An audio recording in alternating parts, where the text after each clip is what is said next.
What's going on, everybody, and welcome back to the channel now today. Hey, we are back with some more T20 World Cup match reviews where you're officially 19 out of 45 matches done. So when it does probably get to about the 25 match, halfway through, I will be doing a halfway through the tournament review, just going through the results, the tables, the statistics, and just seeing, kind of where we're at the World Cup at the moment.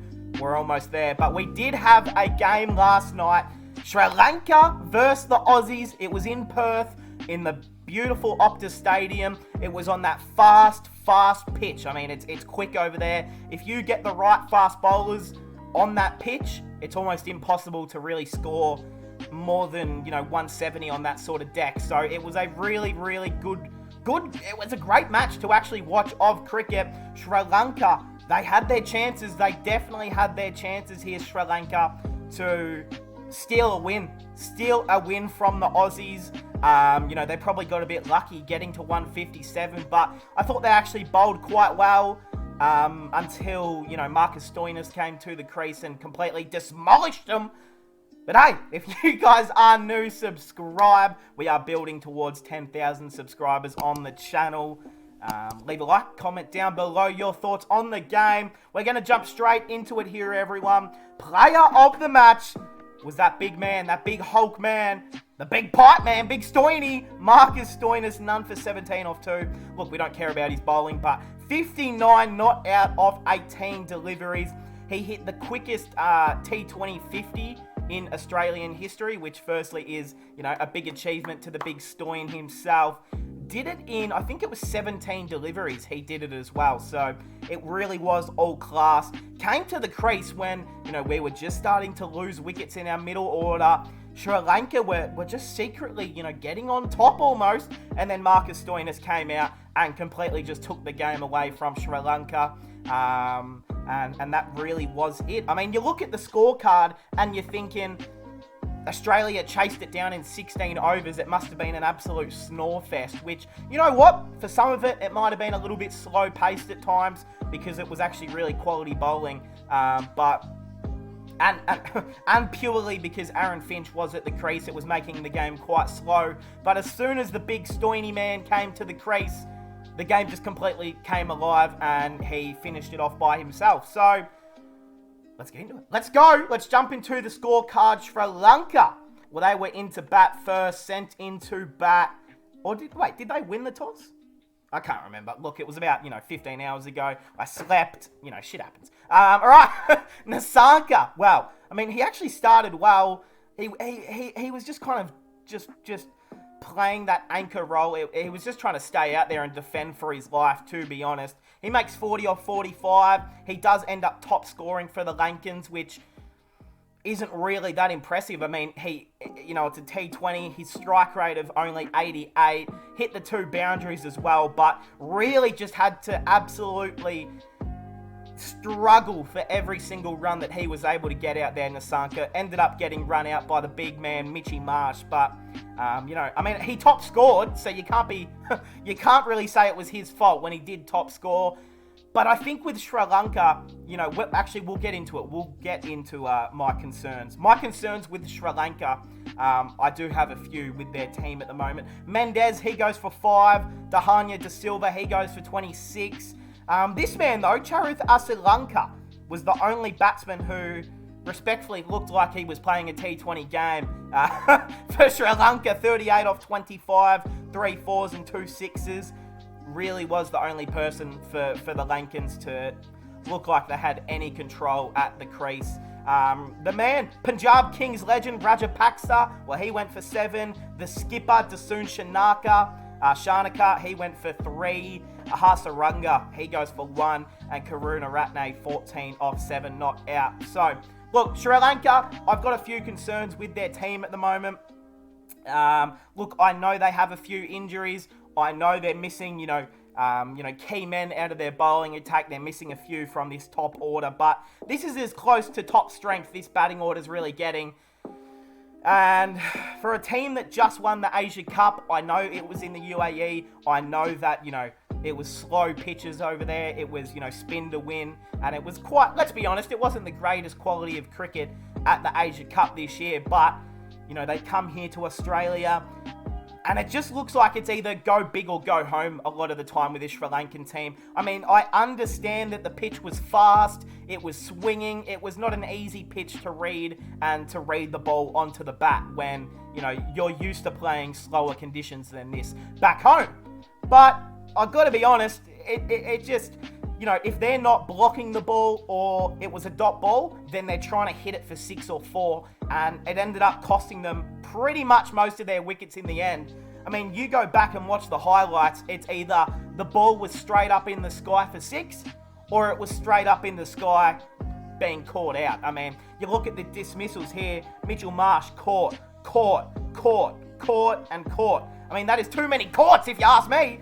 You need to start maybe just lifting up the bat and allowing yourself to get bowled so the score sheet can look a little bit different, because there are just too many times where you see the Sri Lankan batsmen not keep their eyes on the ball and they just fucking swing as hard as they can like they're playing damn baseball or something.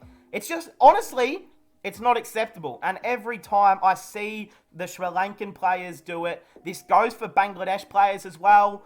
Those are the two nations that I see do this a lot, is especially Sri Lanka and Bangladesh. They do this so much where against the top nations on fast pitches, they just try and smack everything they can for 6. And I'm sorry, but that is not going to win you a game of cricket against a quality team like Australia. It might work against, Ireland or fucking the UAE or Zimbabwe, but it's not going to work against us, all right? So just chill out, Sri Lanka. You need to start, hitting singles and rotating strike and looking for those deep twos in the boundary, because those are how you actually win cricket matches, not just trying to hit everything out to Jupiter. All right. I mean, you look at this as well. There was 23 extras. So you cut those in half, which normally in a cricket game, you'll probably have about 11 to 12 extras, right? You cut that in half, Sri Lanka are making 140, and it probably looks a lot worse. So they got saved by a few extras in the end. There did the Lankans. All right, into the Aussie bowlers. It seemed like half the team bowled in the end. We had Josh Hazlewood, who was just outstanding, I thought, 1 for 26 off 4. Mr. Cummo, Mr. Patrick, Mr. Cumman. All right, let's talk. This is the big talking point, I would say, in our team right now. Well, for me, that is, the most... Look, the big talking point would be Aaron Finch, but it doesn't seem the selectors want to do anything about that. So we're going to talk about the man, Pat Cummins. He's sexy. He has a cute dog. He has a wife. He's a great bowler. What else does he do? I think he has his own cologne, has his own brands. He's a very, upstanding man. No one would ever talk bad about him, and I'm not going to do that. But what I am going to do is say that his spot in this T20 team is under pressure. He dropped a catch. He went for, 1 for 36 off 4 is actually decent, but he was by far, again, our worst bowler out there last night. From a pace option that was, he was probably our worst pace option so far this entire tournament as well. And when you've got guys like, let's say, Kane Richardson sitting on the sidelines just waiting for his opportunity, Nathan Ellis as well, I mean, those are going to be two really important guys that I think might get a game. And it's a little bit worrying for the man, Cummo. He just doesn't seem to be, the last 12 months, ever since the IPL, he just hasn't seemed to be in much white ball form, which, considering he's just been announced our new ODI captain, it is a little bit of a concern. But, hey, this is Pat Cummins. He is one of the best. I would not be dropping him at all. Let me just say that. I would not be dropping him if the final was tomorrow. He would be playing. But definitely something to keep an eye on. Mitchell Starc, 1 for 23 off 4. He looked phenomenal, except for that big, most of these extras end up coming from Mitchell Starc. I mean, it's just, he just bowls too fast and he swings it too far. And Matthew Wade is only a little man. He can't catch everything. Ashton Agar, again, I did say this in my match review a few days ago that I would like to see Ashton Agar play. And he actually came in to replace Adam Zampa, who was, who caught the C word, which we can't say it on YouTube because they like to demonetize when I say that word. But you guys understand. So Agar did come in, bowled really, really well, 1 for 25 off 4. But again, I would love to see Agar and Zampa playing in the same team. I think some of these pitches, again, are going to be really useful to have 2 spinners in the one team, just to slow down the match. I think on the MCG, 2 spinners is going to work. I think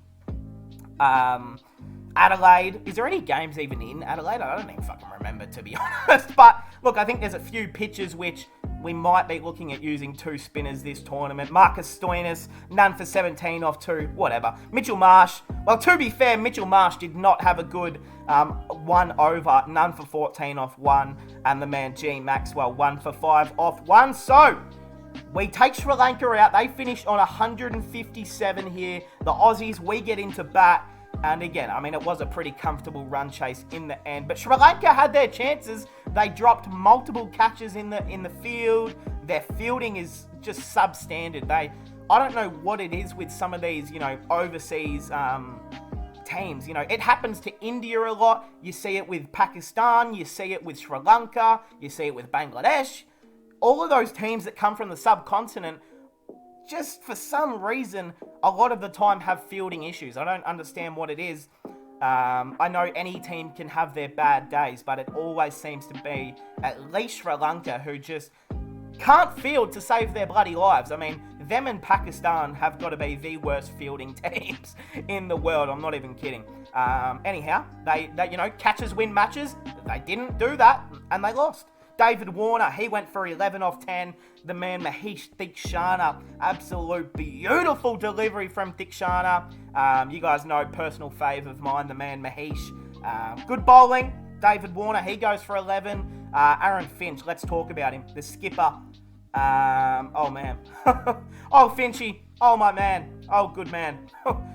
You got to leave. You got to get the fuck out of here, man. You just have to. You have to take this into your own hands, and you have to walk away. I'm serious right now.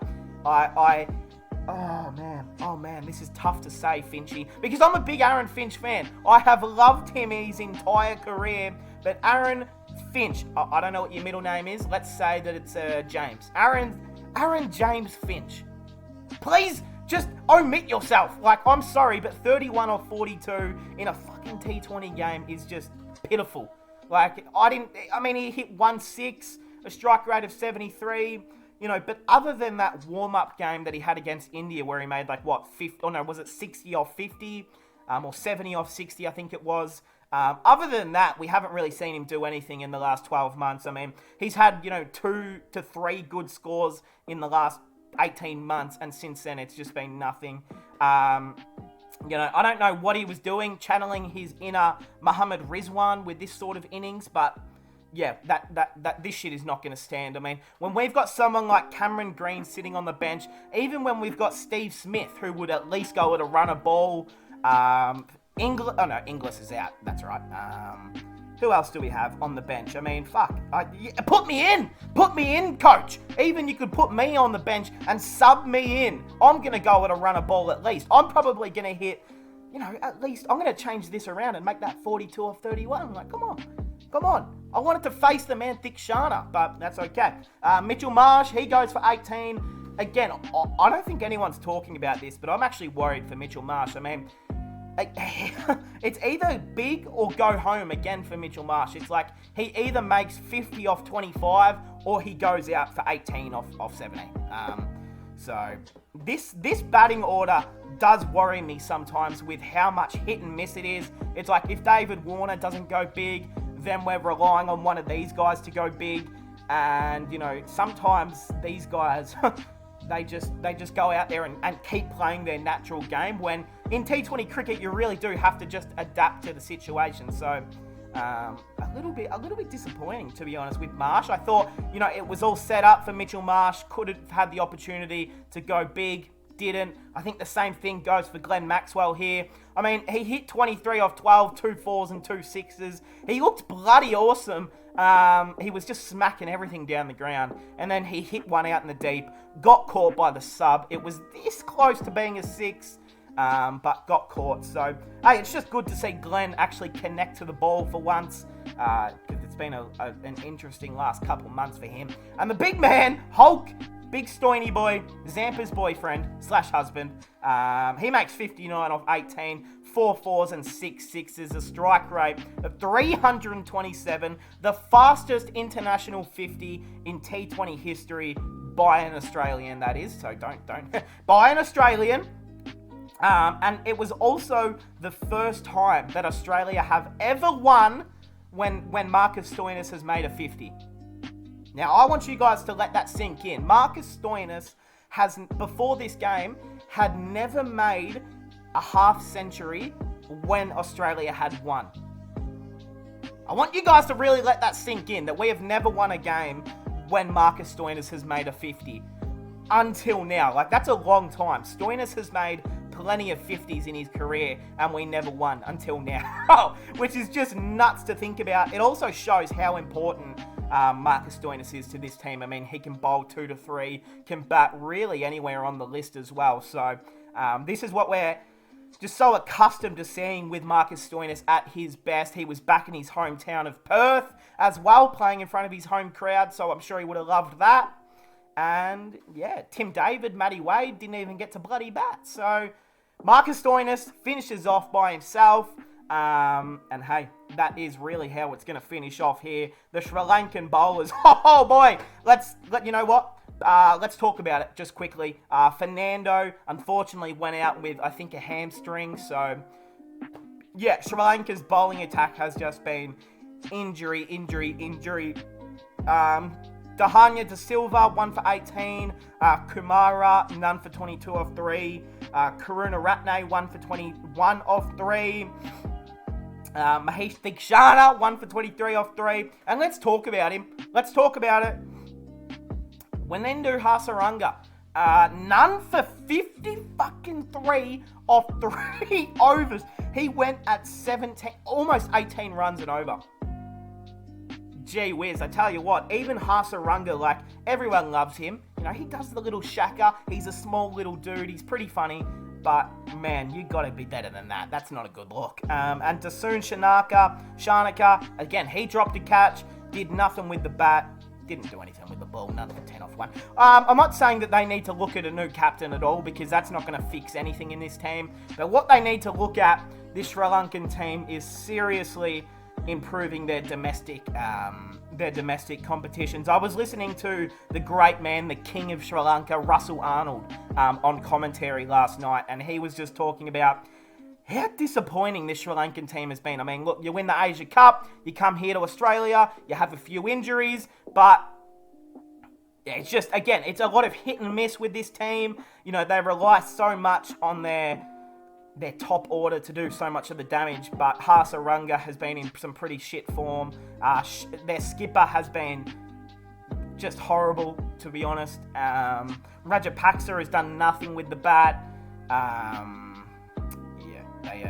They need to have it. Again, this is quite similar to the West Indies, you know, going out in the qualifying rounds after winning the World Cup, you know, just in 2016. They need to have a good, hard look at themselves here, the Sri Lankans, because I didn't see too much that impressed me from this game, to be honest. Other than Asalanka and maybe the man Mahesh Dikshana taking the wicket of Warner, that was really about it that really impressed me from the Sri Lankan team. So, hey, that is how it's going to cap it off. Australia, let's have a look at the table in Group 1.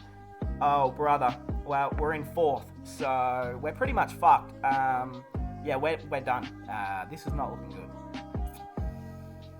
Oh, I have not actually seen this. Oh, brother. I would have thought we were at least in the top 3. How are we below Sri Lanka? Oh, brother, how are we still below Sri Lanka? Look at our net run rate. Bro, that is just single-handedly the most disgusting shit I've ever seen. What, minus 1.555? Bro, holy shit. I mean, losing to New Zealand in that first game has just completely destroyed our campaign. I mean, can we even still make it into the semi-finals? Can we even still fucking make it? Like, you have a look at the second group here. I mean, Bangladesh is somehow on top. I think that'll change. You got India And then this group hasn't really had to do a lot yet. But let's have a look at the upcoming matches, especially for the Aussies, because so we've got India, Netherlands tomorrow. That should be good, I guess. Well, I guess the Netherlands, let's see. Ireland versus England. So from an Australian perspective, we need Ireland to beat England. Oh boy. And then we need Afghanistan to beat the Kiwis. Oh man, this is not looking good. Alright, who else? Who do we play? And then we play England. I think this is at the MCG. Yeah, this should be a fucking great game. Yeah, beautiful. Alright, so pretty much, where the hell did all the matches go? So pretty much, we will play England to keep our chances alive, really. I mean, if we can beat England here, and then we need Sri Lanka to somehow beat the Kiwis. Far out. And then we need to absolutely smash Ireland somehow, because Ireland actually have a good bowling attack. And then, ooh, okay, Kiwis versus the NZs. I mean, gee whiz, like maybe we hope for a washout in that game. I don't know. And that's really going to be how it caps it off. Yeah, so we will play... Oh, then we play Afghanistan. So, look, we're still a chance. We're still a chance to make these semi-finals, but everything needs to go our way. We need to absolutely smash either Ireland or Afghanistan. Preferably both.